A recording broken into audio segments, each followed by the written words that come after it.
Hola y bienvenidos a Medne News India, su fuente confiable de actualizaciones de salud confiables y orientación experta. Antes de continuar, les pido que le den me gusta y se suscriban a nuestro canal para recibir actualizaciones periódicas sobre salud.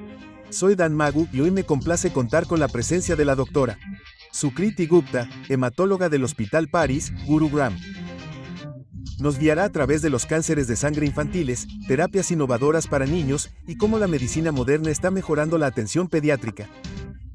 Ya sea usted paciente, cuidador o simplemente interesado, esta conversación está llena de datos importantes e información valiosa. Empecemos. Bienvenido, doctora Sukriti. Es un honor tenerlo hoy con nosotros. Gracias. Para comenzar nuestra charla, ¿puede explicarnos cuáles son los primeros signos de advertencia del cáncer de sangre en niños y adultos? Cuando hablamos de cánceres de sangre, ya sea en niños o adultos, no hay 2 o 3 signos específicos en particular que podamos decir que indicarán un diagnóstico específico de cáncer de sangre. Los signos son relativamente inespecíficos, como fiebre prolongada, algunos indoloros, erupciones cutáneas o nódulos que aparecen y que son progresivos con el tiempo, y no responden a la medicación. Lo más importante es la medicación habitual, los antibióticos que utilizamos para la fiebre o cualquier otra infección. Estos pacientes no responden a nada de esto. Aparte de eso, algunos pacientes pueden manifestar síntomas hemorrágicos. Pueden tener pérdida de peso, pérdida de apetito. Por lo tanto, en general, hay síntomas inespecíficos y debemos reconocerlos a tiempo una vez que no responden a la medicación habitual y debemos consultar a un experto. Signo de apertura de interrogación. ¿Por qué se diagnostican erróneamente muchos casos de cáncer pediátrico en las primeras etapas? ¿Puede hablarnos de un caso mal diagnosticado? Sí. Bueno, los trastornos sanguíneos pediátricos, como he dicho, se parecen a muchos otros trastornos, como las infecciones. También pueden parecerse a otros trastornos, como los trastornos reumatológicos, en los que hay dolores de espalda inespecíficos, dolores articulares e hinchazones. Por lo tanto, a algunos de nuestros pacientes se les ha diagnosticado erróneamente infecciones tuberculosas e incluso casos de artritis reumatoide juvenil en los que han estado expuestos a esteroides durante periodos indefinidos. Y debido a esto, han mostrado una respuesta parcial en las etapas iniciales, pero con el tiempo la respuesta se desvanece porque solo se les trata parcialmente con agentes como esteroides y otros inmunosupresores no específicos y no se les ha indicado ninguna terapia específica para la leucemia o el linfoma. Por lo tanto, una vez que vemos esta postura de crecimiento y venas en la que hay una respuesta inicial pero hay una reaparición de los síntomas, definitivamente deberíamos pensar en trastornos sanguíneos, especialmente cuando hay algún descenso en el recuento de hemoglobina, plaquetas o glóbulos blancos, lo que se ha observado en estos pacientes con el tiempo. Signo de apertura de interrogación. ¿Cuál es la tasa de éxito del trasplante de médula ósea en niños con leucemia? Cuando hablamos de leucemias en niños, por lo tanto, en primer lugar, es importante entender que no todos los pacientes con leucemia necesitan un trasplante de médula ósea. La mayoría de los pacientes con leucemia responderán solo a quimioterapias. La leucemia más común en niños es la leucemia linfoblástica aguda. El tratamiento de primera línea será solo quimioterapia, y podemos decir que alrededor del 80% de los niños responderán solo a la quimioterapia. Pero más allá de eso, sí, hay ciertos casos de alto riesgo. El alto riesgo lo definimos en función de ciertos parámetros genéticos llamados citogenética o en función de algunos paneles de secuenciación de última generación, que realizamos en todos los pacientes con leucemias. Por lo tanto, en estos pacientes, siempre que se defina como una leucemia de alto riesgo o en casos de leucemia mieloide aguda, es preferible que optemos por un trasplante inicial. De lo contrario, el trasplante suele estar indicado en casos de leucemias recidivantes o refractarias que no responden a las quimioterapias. Y en términos de resultados, podemos decir que incluso en casos de leucemias recidivantes, refractarias o de alto riesgo, el resultado general es de aproximadamente el 60 al 70% en general en niños.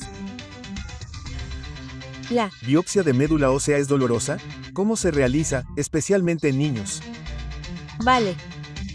En primer lugar, una biopsia de médula ósea es invasiva, pero es una prueba mínimamente invasiva. En realidad, no tiene ninguna complicación. Sometemos al niño a una aspiración o biopsia de médula ósea solo si está claramente indicado y tenemos que descartar cualquier trastorno hematológico.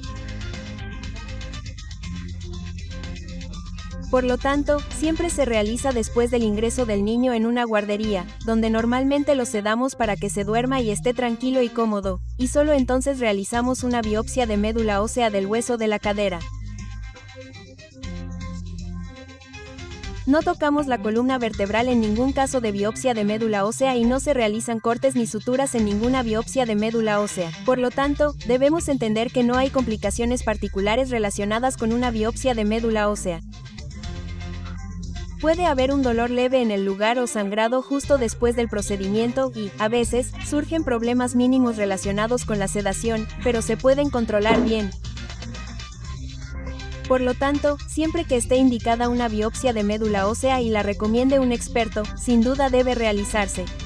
Las terapias alternativas como el ayurveda o la homeopatía interfieren con los tratamientos contra el cáncer. Entonces, el mito más común con el que nos hemos topado los pacientes que creen en el ayurveda y la homeopatía es que creen que todas estas terapias no tienen efectos secundarios, lo cual les fascina, ya que no hay efectos secundarios asociados con los tratamientos ayurvédicos, homeopáticos y otros tipos de tratamientos alternativos, pero eso no es cierto en absoluto. Hemos visto pacientes que toman medicamentos ayurvédicos y presentan algún tipo de daño hepático, algunos problemas hemorrágicos anormales e inusuales que son completamente inexplicables porque realmente no entendemos, no conocemos realmente la composición de estos medicamentos urínicos que se han utilizado y a los que el paciente ha estado expuesto. Por lo tanto, en estos casos es difícil de controlar y la enfermedad subyacente básica se pasa por alto. Se pasa por alto y el tratamiento también se retrasa. Por lo tanto, especialmente en los casos de cáncer, decimos que los medicamentos ayurvédicos y homeopáticos deberían pasar a un segundo plano y que no hay medicamentos que no tengan efectos secundarios. ¿Cuáles son las perspectivas de la terapia génica como posible cura para la anemia de células falciformes y la atemia? Bueno, hoy en día se habla mucho de la terapia génica. Es una terapia próxima. Se ha sometido a algunos ensayos en varios países. Incluso se está realizando un ensayo de fase 1 que se ha iniciado en algunas zonas de la India. Pero, por ahora, no es una opción beneficiosa clara.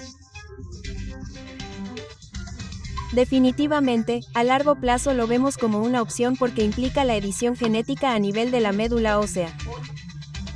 Se realizará una edición genética gracias a la cual habrá una formación normal de sangre en todos estos pacientes con anemia de células falciformes y talismia. Sin embargo, ahora mismo se encuentra en fase de prueba. El tratamiento definitivo sigue implicando un trasplante de médula ósea y células falciformes y talismia. En cuanto a las perspectivas de futuro, vemos menos efectos secundarios y buenos resultados en la terapia génica, pero la accesibilidad y la asequibilidad se vuelven realmente difíciles en el caso de la terapia génica. Muchas gracias, Dr. Sukriti, por compartir hoy sus valiosos conocimientos con nosotros. Estoy seguro de que sin duda ayudará a muchos de nuestros espectadores a comprender mejor los trastornos sanguíneos y las últimas opciones de tratamiento. Gracias, Vishant, y gracias al equipo de MedSurge India por invitarme hoy aquí. Para todos nuestros espectadores, especialmente los padres y cuidadores, enfrentar un trastorno sanguíneo en su hijo puede ser abrumador, pero no están solos. Con el conocimiento adecuado, la atención experta y el apoyo, hay esperanza y un camino a seguir. En MedNet News India, nos dedicamos a apoyar a familias como la suya y a conectarlos con los mejores especialistas pediátricos en cada paso del camino. Si este video le resultó útil, no olvide darle a me gusta y suscribirse para obtener más información. Gracias por ver el video. Nos vemos en el próximo video.